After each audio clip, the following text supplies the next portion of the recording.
There's a lot of misinformation about soy in the marketplace today.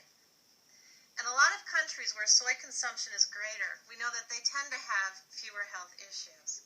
So let's talk about the concerns that we hear about soy and see if we can alleviate those concerns.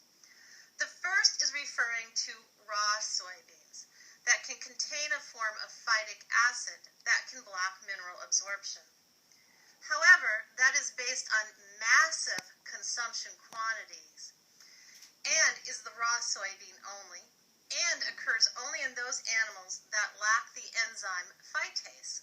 It is only an issue for those that consume those foods to get adequate minerals in their diet in, again, very large quantities.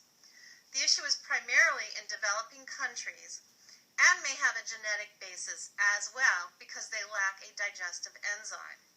The good news is that can be supplemented and therefore alleviate the concern. And again, because of how our soy is processed, that is not a concern in our shake. The second common concern about soy is due to the components in soy, the isoflavones, which can affect and inhibit thyroid peroxidase, which is necessary for the production of T3 and T4.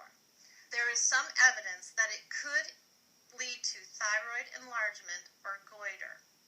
Our soybeans have been specially processed to remove the isoflavone, so again, this is a non-issue. The third most common concern about soy is again about the isoflavones, which could impact estrogen. We hear that primarily from bodybuilders, but there are some women who are concerned about fibroids. Again, we've removed the isoflavones from our soy, so this is not a concern. And you'll see that on the back of the label, it says lactose-free, gluten-free, isoflavone-free.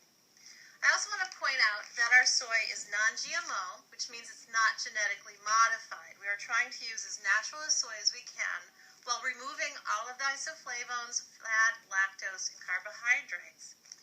Now, why do we use soy? Well, soy has many benefits to the body, including being heart-friendly. Adequate consumption of soy in your diet can help your body lower cholesterol and improve your overall health, as well as possibly lowering C-reactive protein, an indicator of heart disease. So we use soy for a number of reasons, which we'll talk about when we get into our video on Trizor protein blend. But again, of the three common concerns about soy, those are not an issue because of how we processed our soy in our product.